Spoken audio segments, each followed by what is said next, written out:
English Listening Practice, Episode 6, The Millionaire Next Door. Hello, dear listeners, and welcome back to another episode of English Listening Practice from English Learning Hub.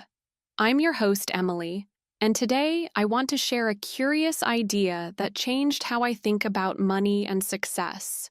We see news shows and magazines full of stories about celebrities with flashy cars and huge mansions, but behind quiet doors, some folks have built real wealth with simple, everyday habits over many years. In our chat today, I'll share these easy habits from a book called The Millionaire Next Door, and I'll talk slowly and use clear words and fun stories so you can see exactly how small choices can lead to big results over time. You don't need to read the book. It's like having a friendly guide to show you how to become smarter with your money. Let's imagine a neighbor you know. Every Saturday, they mow their grass at sunrise. During the week, they make coffee at home instead of spending money at fancy cafes. They wave hello when you pass by, then go about their day without drawing attention. Behind that calm routine, they might have $1 million saved in their bank or invested quietly. You could be standing next to a millionaire in the grocery line and never realize it. That idea feels almost magical, but it's all about habits, not magic. Let's get started. First, let's talk about frugality.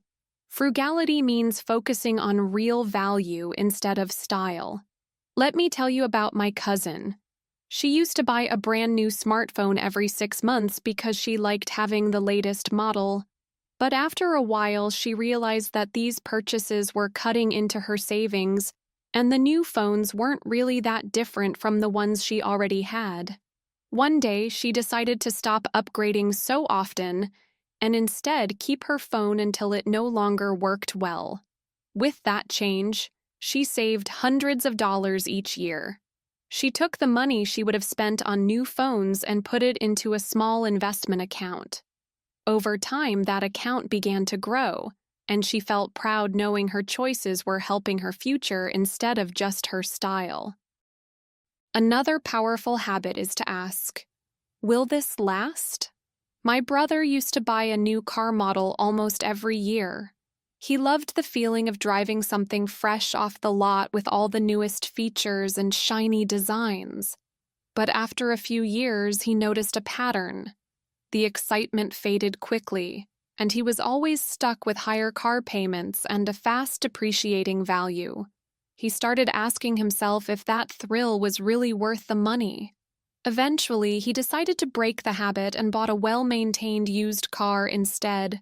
One that didn't impress anyone at first glance, but worked just as well and cost much less. That choice helped him save thousands over the next few years.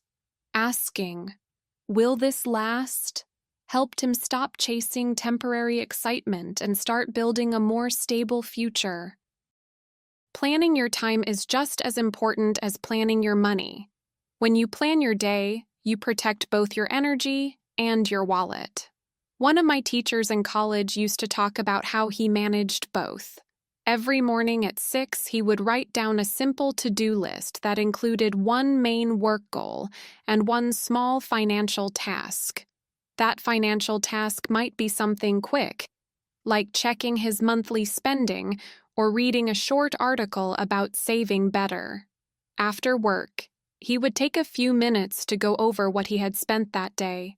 He noticed things like how much he was spending on snacks or using taxis when he could have walked or taken the bus. Slowly, he started cooking more at home and using public transportation. Over time, these small changes added up, and he saved more than $1,000 in just 6 months. By planning both his time and his money, he stayed on track and avoided a lot of stress. Here's another tip. Say, I cannot afford that right now. It may sound odd, but it gives you a pause. When something new catches your eye, that pause is a chance to think. Maybe the price will drop. Maybe you realize you don't really need it. One of my neighbors did this with a bicycle he wanted. It cost $200. He told himself he couldn't afford it this month and decided to set aside $10 each week instead. After 8 weeks, he had enough money saved to buy the same bike, and he managed to do it without any stress or going into debt. The phrase, "I cannot afford that right now," is a quick mental trick that builds patience and helps keep your spending in control. Money is not the goal. It's a tool that gives you choices. Consider my uncle, who worked for many years in a small office job. He wasn't earning a lot, but he saved 15% of his income each year and put it into simple index funds. He didn't spend his money on big vacations or the latest gadgets. Instead, he focused on stability and freedom. After about 30 years, he reached a point where he could retire comfortably. Now he spends his mornings gardening and helping at the local community center. He didn't chase luxury. He built peace of mind. That's the real reward of smart money choices. Sometimes people get help from family, and that support can be a blessing, but the book calls it economic outpatient care, and it can slow down learning. I remember when I was in high school, my parents gave me $20 every week for lunch and small things. I felt lucky, but I didn't think much about it and usually spent it all on snacks and games without saving anything. In contrast, a friend of mine had a part-time weekend job at a grocery store. She didn't get help from her parents, so she made her own budget and put any extra money into a small jar. After a few years, she had enough saved to handle a surprise car repair without stress. That experience taught her to manage money well, while I had to learn it the hard way later on. Handling money yourself, even in small amounts, really teaches you how to keep it. Another habit is knowing the difference between assets and liabilities, two words that can change how you view every purchase. Assets bring money into your pocket. Think of a rental property that pays you rent each month. Liabilities take money out. Think of a massive television that cost extra for electricity and repairs. Millionaires next door build assets, rental homes, stocks, small businesses that produce income. They avoid liabilities that eat at their savings over time. When you start to think of purchases in these terms, you naturally choose more assets. Creating a budget sounds serious, but really it's just a friendly plan for your money. List how much you earn and how much you spend on needs, fun, and saving. Then pick one expense to reduce. Maybe like my friend Madeline, who realized she was spending too much on takeout lunches during her work week. She started by cooking simple meals at home twice a week, gradually increasing to 4 days. She saved that leftover money in a jar on her kitchen shelf. After a year, she had enough saved to pay for some car repairs without needing a loan or stressing about it. A budget is just a map. It shows you where your dollars are going so you can choose a better route. Learning never stops. Millionaires next door read books, watch videos, or take courses online. Annabelle, my colleague, for example, learned web design from free tutorials. She built a small portfolio by helping local businesses in her spare time, and then she used her extra earnings to invest in better tools and courses. Her new skill not only paid for itself, but also started bringing in extra income each month. When you upgrade your skills, you upgrade your earning power, and that makes saving easier. Where you live matters too. Costs vary a lot from one place to another. Some towns have low rents and cheap groceries, while big cities can be costly. Millionaires next door often choose to live where costs are lower. You may earn less money in a small town, but you can save a bigger percentage of what you earn than someone in a huge city paying sky-high rent.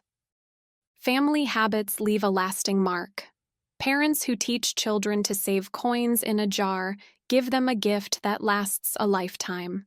Children watch the jar fill up and feel proud. That early habit becomes a natural part of their life as they grow older. Patience and hard work are your best friends on the path to wealth. Wealth rarely appears overnight. It grows over decades. Every time you save a little, invest a little, or delay an impulse purchase, you plant a seed that grows into a tree many years later. Living well doesn't mean spending big. It means choosing where to spend so your money supports your goals. Skip one fancy meal and use that cost for a weekend trip. Trade a latte for homebrewed coffee that can pay for a summer class. When spending aligns with your dreams, you enjoy more. Here's a helpful exercise. For 1 week, write down every expense, down to the last dollar. $1 here, $2 there, a quick snack, a small tip. At the end of the week, look at your list and find places to cut back. Maybe bring a refillable water bottle and save those dollars to invest in your future.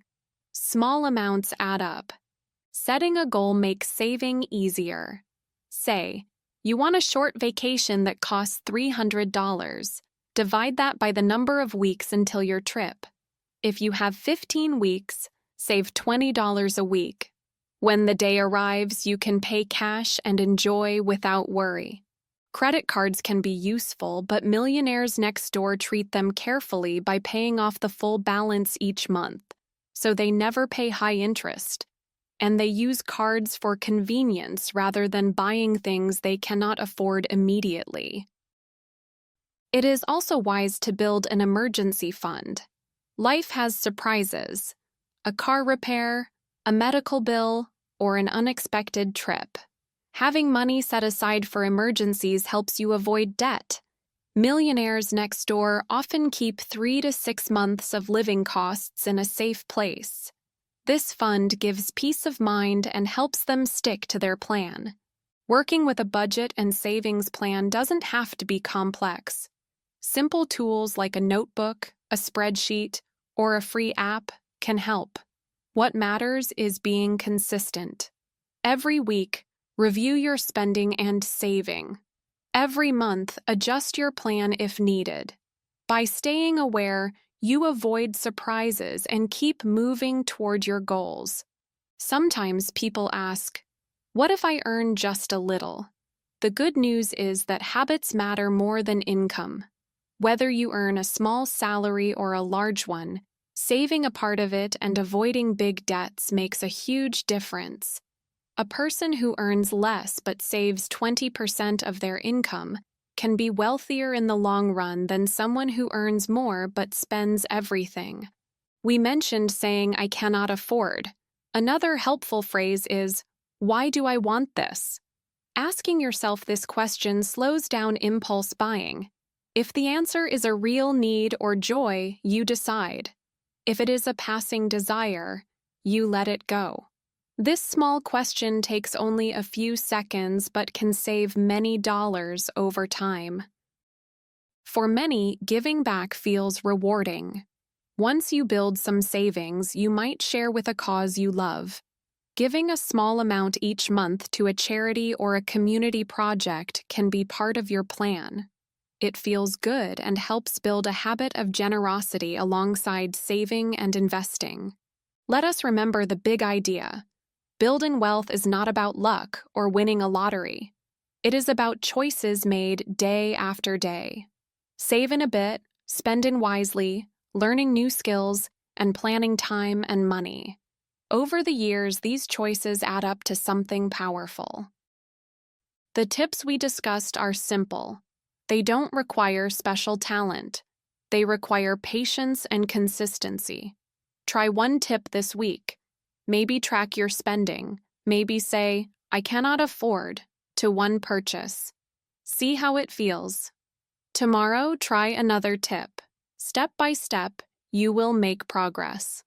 I hope these ideas help you see how small habits can build big results. Remember, Every dollar you save and every skill you learn moves you toward your goals. Thanks for listening. If you enjoyed our chat, please like, subscribe, and hit the bell icon so you don't miss any upcoming episodes. Share with friends who want simple ideas for saving and growing. See you next time. Bye!